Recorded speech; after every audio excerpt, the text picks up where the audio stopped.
man. All right. We're back. We had a little bit of technical difficulties. We have landed the plane. Suffice it to say, we know what the deal is with Dylan Raiola. He's playing at Buford, and it's going to be a fun football season in the state of Georgia as his family gets accustomed to this trial run in the Peach State. All right, guys, we got some question and answers from the DawgsHQ premium message board. Thank you to all of our subscribers who are over there and firing these questions away. I'll pick up right where we left off.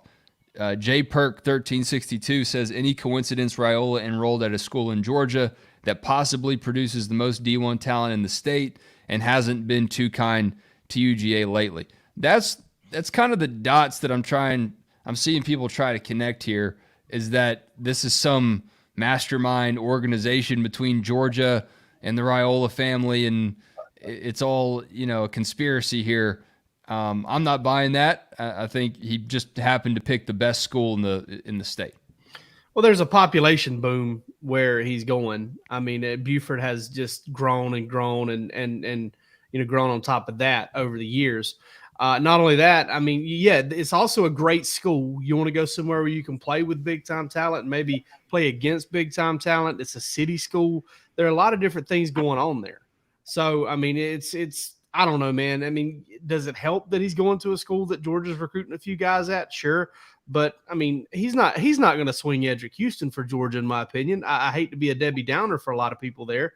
He's not going to do that. Maybe he helps Georgia a little bit with KJ Bolden, but I don't know. I mean, as we've seen thus far, nobody's a Pied Piper for a recruiting class. It's never been that way. It never is. It helps. It's a boost. Everybody's looking for an edge. But this is one of those deals where I think he's just looking for the best fit for him. Georgia's not puppet mastering this thing at all. You want to get your hands dirty and involved in something that is really worthless. Get involved in something like this, because this helps them almost none. I talked to his dad, and I hate to just beat around the bush. They love the area, they love the lake, they love the school, and that's about it. It's not. There were other schools that were being considered, and I'm not going to get into that, but there were other very good programs in the state of Georgia. But at the end of the day, they like the area. His dad's a big-time golfer. There's some golf areas players. So, he might struggle with his driver, kind of like Palmer is right now with his microphone. But Palmer is battling. If we gave out superlatives on the show, Palmer would be the mud dog of the show. He is just in the dirt tonight. It's almost like that the trade deadline. Palmer's like, don't let me go. He pops back in, pops right back in. Don't let me go. Let me go. So, but yeah, it's really, listen, there's some connections, some people they know at Buford, but it's not directly related, because any school they would have went to, of the ones that I know, definitely have Georgia targets at it. So, yeah, you can stop the different angles of it there. Yeah, if you want to go play big-time ball in the state of Georgia, if you want to go play with and against big-time talent in the state of Georgia, you're gonna cross paths with somebody. Walton, Langston Hughes, Jefferson, you name it. It doesn't matter. You're going to end up with something like that. And at Buford, you get a chance to get world-class. You get a chance to practice in a world-class place, play in a world-class place, play against world-class competition as far as high school competition goes. It's a phenomenal place to grow as a football player. Such a good place to grow that fans have this, idea that guys grow too much when they go to Buford and they're just maxed out by the time they get to college. I mean, there's maybe a little bit of truth to that, but ultimately, if they're developing you like that at that school, then, you got a chance to play against some big time teams. And look at that Mallard Creek on the schedule. Yeah. North Cobb, Carver, Collins Hill, they produce YouTube live hosts like you have never seen. So if my alma mater, Collins Hill, has Dylan Raiola on the field for homecoming, I might have to go back. Might have to go. Mill Creek, Tequila, Mountain View, Central Gwinnett. That's going to be West. How about Jordan Thomas? Mountain View. I got Justin Green. Justin Green. My bad. Yep. Don't let the Thomas. Hard to keep track of all these. Don't let these D linemen run together. Yeah. So far, I've pretty much got verbal. The North Cobb game I'll have on TV, and the Marietta game we'll have on TV. So you'll see him twice in the first 5 weeks. Now, interesting, this did find out today, and this was way before any behind the scenes on Dylan Raiola. Coach Applin there, who's a great guy. I mean, he is a fantastic football coach, great, super nice guy. He shut down practice this spring to media, and he felt like there were some things that got distracted last year. They got upset in the second round, I think, against Walton. So I had 1 million people today asking me, hey, we're going to go see Buford next week. Hey, you're not going to see Buford practice because they're shut down for the summer. And certainly with this young man in there, as far as I know, it's going to be shut down. So you'll get a chance he'll be on TV a ton in the fall. So you'll certainly get to see him, but I'm not sure how much practice footage or how much you'll see him in a Buford helmet before probably August. GPB, man, they're going to be raking it in. Levels they've never done before, probably. All right, a couple more questions here, guys. Obviously, a big question mark is Riddick, and trying to keep him from that flip watch. If Georgia does lose on Riddick, is a class of Williams, Cole, and Jones possible? That's from our guy DawgsHQ, asking about that inside linebacker position. Yeah, I mean, and listen, I've said for a couple months now that I thought Riddick was going to end up somewhere else. And if I have to say that tonight, I will. But let me caution with that, I don't think that's over. I don't think Georgia's out of it. Glenn Schumann had his family there. They talked. I understand they talked again this week post-Alabama visit. And I'll tell you this too now. Auburn's in this thing with him.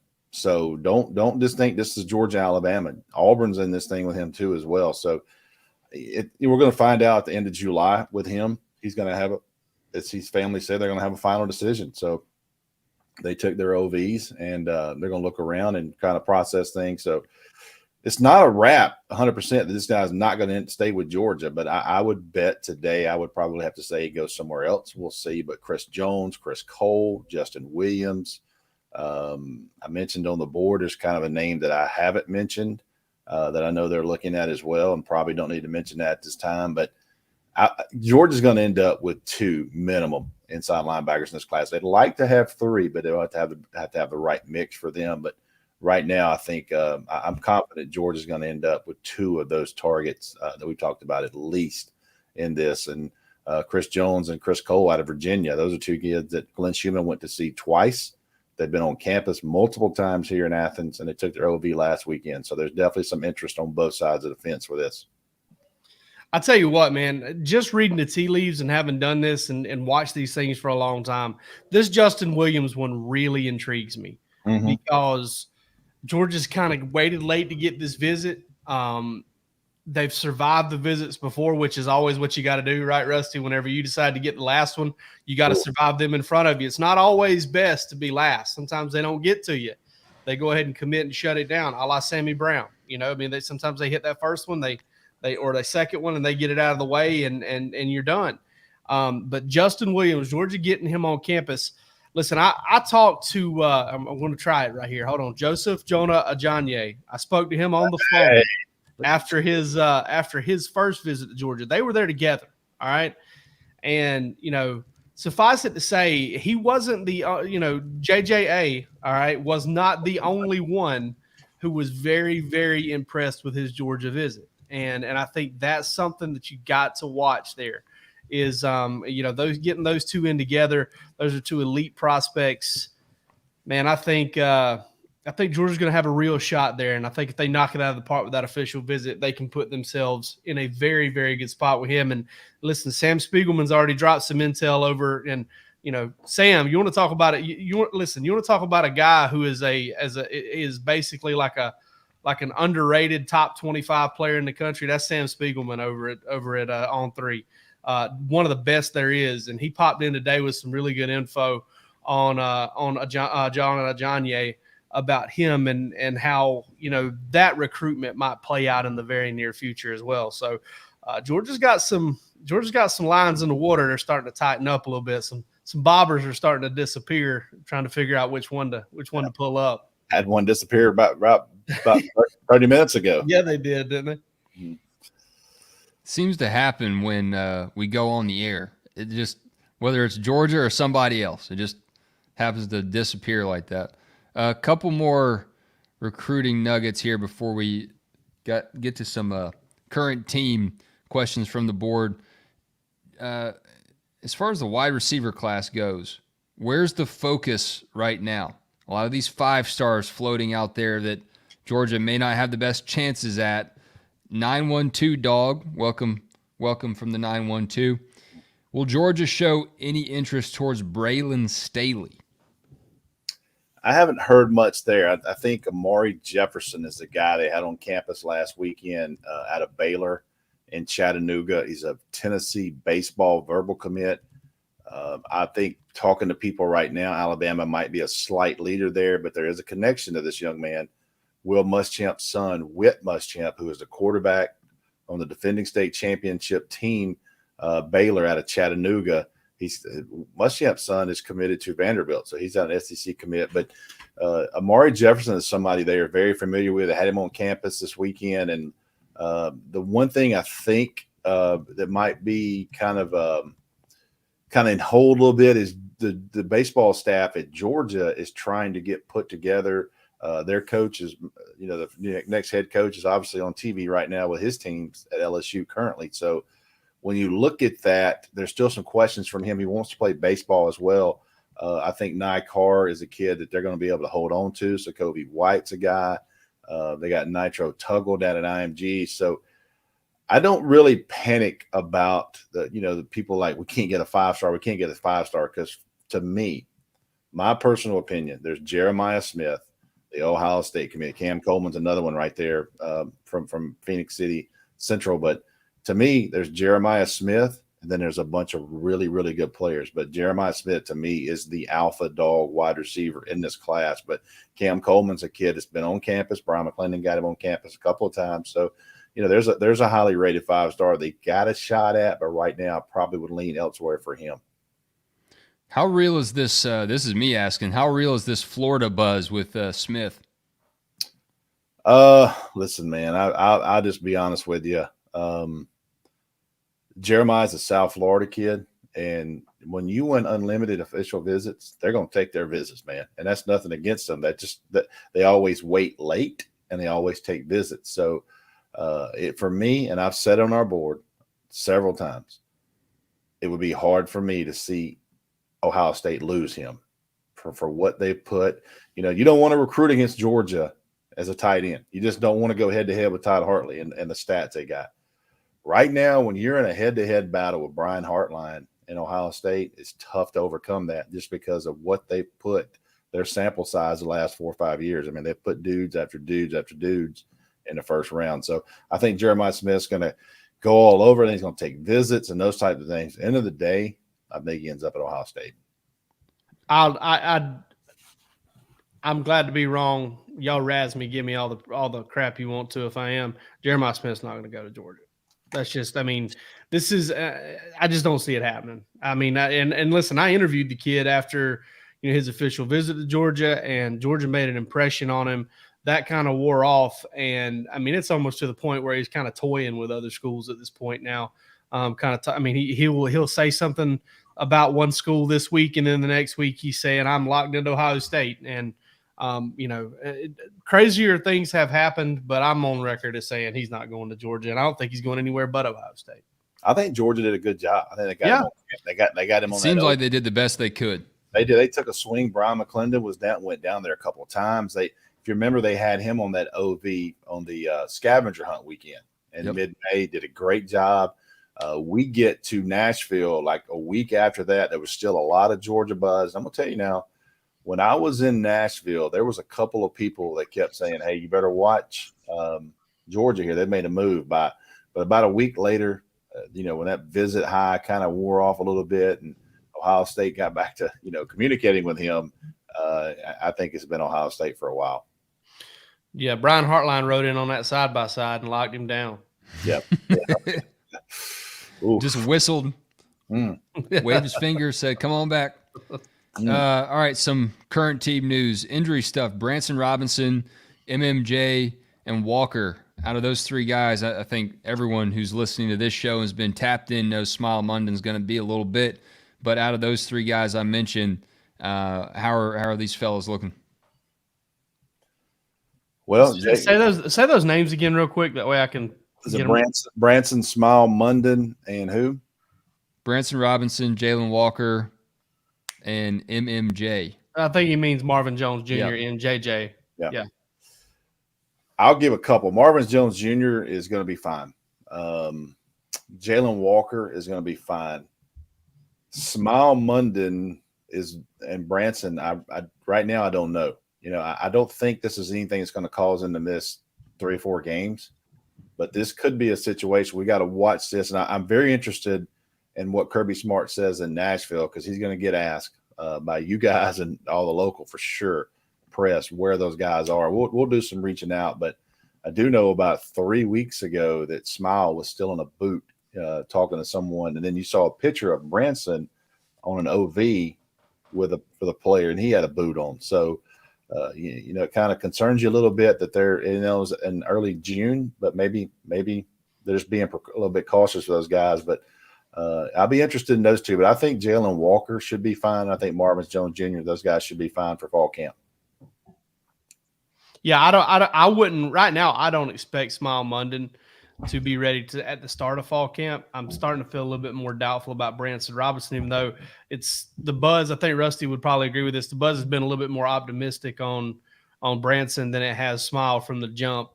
So, I mean, I think there's a possibility they could both miss some time, but I don't think it's a half season type deal or like Rusty even said, maybe they missed most of that first month, but I don't see much more than that based on everything I've heard. But listen, there are setbacks. I mean, like A.D. Mitchell last year, Kirby told us over and over and over again there wasn't a setback. And then, all of a sudden right there at the end of the year, once he's back, we heard there was a setback.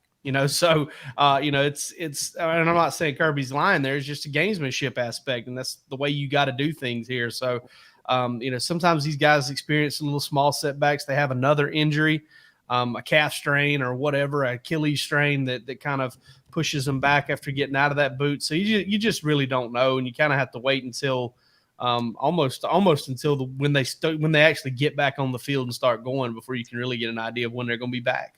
Day to day, baby. Day to day. We're all day to day. Jake Bruce. Listen, that's been day to day for a long time. Jake Bruce was born day to day, brother. You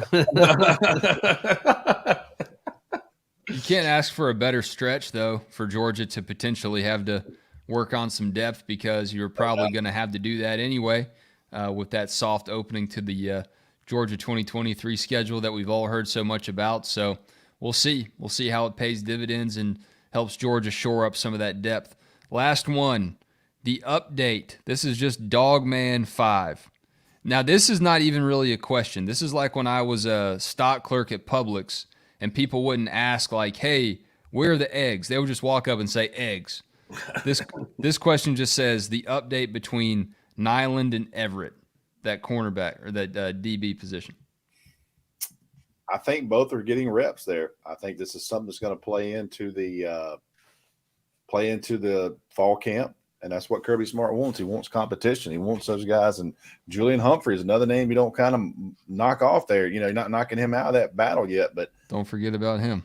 I think I wrote a couple of weeks ago, maybe in the Dog Treats, that Nyland Green had kind of had a pretty good first 2 weeks of June, and they do those 7-on-7 drills. So you kind of have to figure out, talking to other people because the coaches aren't out there, but you just kind of talk to the best people you can. It sounds like Nyland Green really has off to a good start, but I think, my personal opinion, and Mountain Jake here might have a different angle, but I think this is going to play into the season.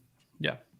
It's like Tyson Campbell and Eric Stokes. Those two battled it out 100% until they finally settled in on Eric Stokes after the right before the Alabama game in 2020 on the road. They went with Stokes, and Stokes kept that job until he left.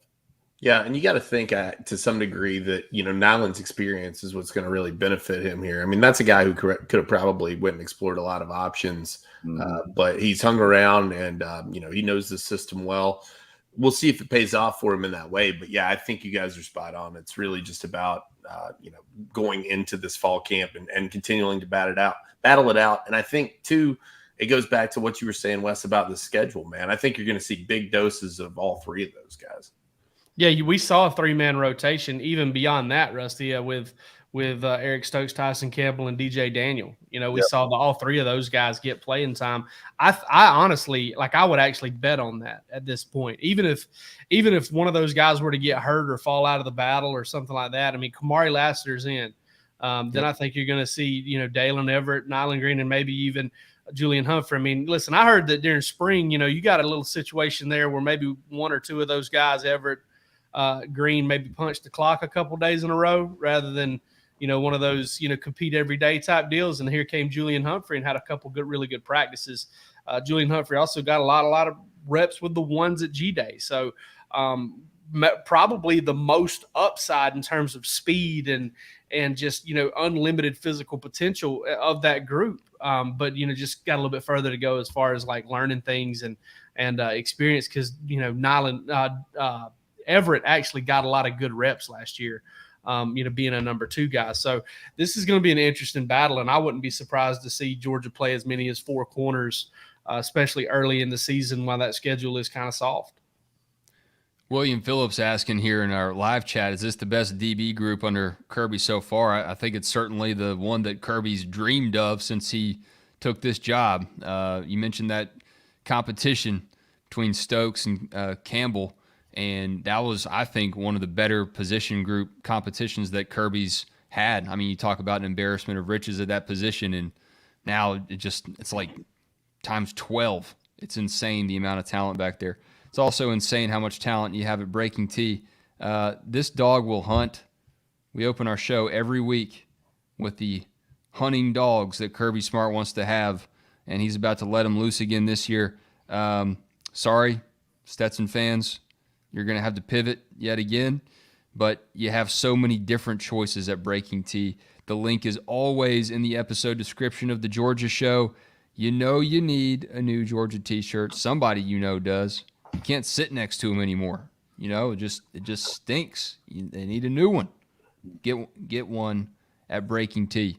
We got a new commitment tonight right before the show went live, fellas. Tell me what you know about this kid out of Mays. Quintavious Johnson. I did his first high school football game in the Corky Kell Classic, and ironically, I think it was a night that I first saw Oscar Delp play at West Forsyth, and Coach kept telling us, "Hey, we got a 14-year-old quarterback that's about 6'3" and a half," and I said, "Okay." We were doing our pre-shows for the game, and he comes out, and I said, "That kid right there plays quarterback," and he's 14. He goes, "Yeah." So he was like 6'3", 225 pounds as a 14-year-old freshman at Mays. And you fast forward to today as a rising senior, today at Georgia, I think he was 6'4" and a half, 242 pounds. He worked out for Georgia staff today. And I'll be honest with you, I made some notes and I said that Georgia is definitely looking at him, but I didn't know that he had LSU offers. I didn't know he had a Clemson offer. So he's been on the kind of the scene here for a while, and he's transitioning over. Ironically, he does play. I saw him last week at Georgia Tech. You know what he was doing? He was playing quarterback for a 7-on-7 team. He throws a little bit too still, but he is a defensive end. Dude, he can play edge. 6'5", 255, and he's out there slinging it. All I'm seeing is a personal protector on punt team right now. Yeah. I'm seeing a personal protector on the punt team. Yeah, that's crazy. So, but when you look at him, this is a guy that I think with Georgia, from what I heard this afternoon, got from sources there, they were extremely happy with how athletic he was in space. And when you start looking at a player like this, obviously you're going to look, he's not going to blow you away with his ranking. But I think when Georgia worked him out today and they were like, look, this kid can play one of two positions for us. And Brian McClendon's from Mays. Dale McGee recruited him. So Trey Scott and those guys, Chidera, had a chance to look at him today. So congratulations to him. But I think with Georgia fans, don't worry about what he's ranked. He worked out for the staff, and their evaluations have been pretty damn spot on, especially when they get a chance to work you out.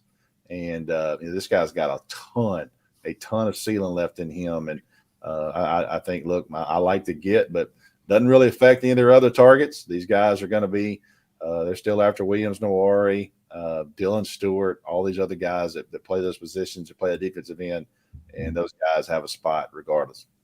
Yeah, I think the exciting thing about Johnson to me is just the rawness that you're getting in a guy like this. You just don't have a frame like this come along all the time. Yep. And then you see the athleticism that obviously it takes to play quarterback. I think that, he's a guy who Georgia is taking. Like you said, you can't be too concerned about the ranking, but I think the ranking stems a lot from the idea that this guy hasn't necessarily been focusing on this position. He's been kind of just doing a little bit of it all for his team. And I mean, we don't get a lot of transition quarterbacks to edge position. I mean, that's not a common. I'm just waiting for the quarterback highlights on this huddle film. That's why I pulled it up. We just don't see that a lot, man. So, like I said, for me, it's a situation where you've got a lot of upside here in this guy, and that's exciting. And Georgia has done really well on taking guys like this and getting the most out of them. And, these in-state guys, like you said, Rusty, the connections down there at Mays, I mean, you're not going to get somebody more well-connected than Brian McClendon there. Yep. And, I guarantee you those folks signed off on this as well. So, I think it's definitely an intriguing pickup. If people aren't excited yet, I can understand that because, the 3-star isn't going to necessarily tickle anybody. But I think that watch this kid's senior year and watch him focus on this position. It was some of the same things we heard, about Samuel Mpemba last year. Obviously, he was a higher ranked guy, but the talk was he spent a lot of time on offense. What can this guy be when he's solely focused on one position on the field? I think that's what you got to wonder about a guy like Quintavious Johnson as well. And I love the fact that he's lining up in a 4 technique, a 5 technique throughout this video right here. He's striking blockers. He's playing at the point of attack. And then he goes to Georgia's camp. They work him out in space. They like him enough to offer him. Rusty sees him throwing passes at Georgia Tech. He's a Renaissance man. That he is. All right, we teased the Joseph Jonah Ajonye news, and he is on this elite list of Georgia visitors this weekend, guys. I think if you're a dog, you've been looking for some more commitments. These dog fans on our message board are greedy. They wake up every morning. Whenever Rusty posts something, Rusty, when are we getting a new commitment? Guys, when's the next commitment going to drop? You just got one yesterday. You got one a couple days ago. So when you look at Joseph Jonah Ajonye, I'm not saying it's going to happen tomorrow or anything, but when you see that he's in the Classic City, that's just boding well for the Dogs fans out there, I think. Yeah, I'm going to put the visit list up at first thing in the morning, and there's going to be some changes in there. It's going to be a little bit smaller group, but I think Georgia fans will make some changes to this tonight. I can tell you right now that I'll go ahead and tell you that Charles Lester, the 5-star, he will not be on campus this weekend. He's got a decision coming at the end of July. In my opinion, he's going to end up at Florida State, but Georgia is definitely recruiting so many DBs. It's crazy. So, but we'll have a list up in the morning, and I'll have that thing updated by the time you probably have your morning coffee, and you'll know who's going to be expected into town and who's going to be here as an unofficial visitor in the 2025 class. I think will really make Georgia fans kind of happy. But he's in the 2025 class, so we'll have the updated expected official visit list first thing in the morning. Yeah, Ajonye continues to trend Georgia heavily, as you can see there in the RPM. Sam Spiegelman dropped some intel over on the board tonight on him as well. You can go check that out. The kid was pretty open right off the jump when he got the offer that Georgia was his dream school. Then he follows it up with a quick visit, and really it doesn't feel like there's been any momentum lost since then. I think some people wonder, how does it change if you get a guy in, you give him a few weeks to get back? The hype continues to build around this guy. And again, like we were talking about with Quintavious Johnson, to me, what's exciting about Joseph Jonah Ajonye is he's just getting started, man. He just started playing football his freshman year. He's learning this game, and he's raw in it, man. And so that, to me, when you talk about elite upside, I think this is a guy who brings that to the table, and has come a long way already in his time, and is playing some great competition out there in Texas as well. So, just a lot working in Georgia's favor here. And hey, probably benefits you too with that talented linebacker he's got behind him there in the defense as well, if they're able to pull a guy like this in the Justin Williams. So both those guys on campus this weekend, definitely 2 visits we'll be watching closely. But Jonah Ajayi, that's a big win for Georgia, and a guy, oh boy, you like to see that. Position of need, man. That's body types, that body type. Yeah, those don't grow on trees. And listen, we all work hard for info, and we love to tout our info and talk about, what we're hearing and stuff like that. I mean, this kid's just told us from the jump, hey, it's my dream school. Hey, Trey Scott taught me more in 5 minutes than how to be a good football player than I learned all of last year. No offense to my coaching staff, just stuff like that. And I'm just like, all right, well, I think I know who you like at least. And then all of a sudden you got experts coming in from around the country, which is awesome over here at On 3. Guys from our Oklahoma site, Texas site, and all that stuff kind of popping in and saying Georgia's in great shape for this kid. And Sam Spiegelman dropped some intel, like you said, today. So, this is a big one for Georgia for sure. And we'll be keeping a close eye on that. And another big-time offensive lineman that Rusty had something on today, but you got to come over to the site to see that. Yeah, we're not giving that one away. Yeah. Number 3 D lineman, according to On 3, and the number 9 overall player in Texas. And there's a lot of people in Texas last time I checked. Let's chop some wood, fellas. I'll let y'all start. I gotta find a video about the guy I'm chopping wood about. All right, I'll kick it off tonight because we were just talking about Joseph Jonah Ajayi, and then you get a guy like Quintavious Johnson who, is an edge guy, but also can play some D-line, play with his hand in the ground as well. You got Justin Green involved. You got Jordan Thomas. And now the questions are beginning. How many guys are they going to take on this defensive front? I'm chopping wood on taking every single one of them you can get through the door, buddy, because these cats are not just all over the place. They're not walking around looking for handouts, man. Everybody in the country wants these big guys. Kirby Smart especially loves his trench guys. He made it a point from that opening press conference, and he's delivered on it ever since. I'm chopping wood on take all the D-line you can get, man, because you don't know that next year is going to be as favorable to you. You don't know that next year is going to be as ripe with it. So load it up, man. Take all you can get. Trey Scott, get on the horn, get extra spots, do what you got to do, man. But get in there and take the big boys all you can. I'll tell you what, this class, the more you look at it, the more I'm like, man, this class is loaded. Yeah. Defensive linemen with edge guys, with combo edge guys. I mean, just in terms of from, 6'3", 240 to, 6'6", 300, 320, there are so many guys out there, and that's kind of rare. Those guys don't grow on trees. I'm chopping wood on the Georgia coaching staff because, man, the June finish line is almost here. They've almost made it. If they can get through this coming weekend, it's time, Rusty. It's time for them to take a break. They're going to get to make them a Bay Breeze or a Ranch Water. They're going to get to sit out there and enjoy a couple days off. They said they're going to get to make him a baby. They might do that too. They might do that too. I've been known to do that. I've got a few myself. So I mean, I think on the whole show here, I think we've all got about 9 children combined. Rusty's leading the pack. I'm bringing down the average. Yeah, you bring down the average. We got you, Roos. We got you. We still keeping it over to a guy. So. Overachieve for you, Roos. Trust me. But yeah, they're about to get a little bit of a break, and we heard it on Bark After Dark when Matt Godwin talked to us. Right, the thing that stands out is June, and it's not all of June. It's not all the way to June 30th for these cats. It's really just kind of getting through this final official visit weekend, getting to that dead period, and they get a chance to exhale. But it has been. I tell you what, I remember I used to sit in church as a kid, and I would think about. The pastor would be about 15 minutes into a sermon, and I'd think, man, there's nothing I would give to go back to the beginning and have to start all over again. I'm wanting that Sunday lunch. Okay, I'm ready for Sunday lunch. I'm glad I've gotten this much out of the way. Lord. That coaching staff's thinking the same thing right now. Hey, I'm glad it's June 21st and not June 1st right now, baby. So they're ready to get out of this thing, and I'm happy for them because they're going to get a few weeks off after that. It won't be completely off, but they'll get some time, and kudos to them. Kudos to all these coaching staffs around the country, every damn one of them, because they've all worked hard. Support staff too. Yeah, everybody.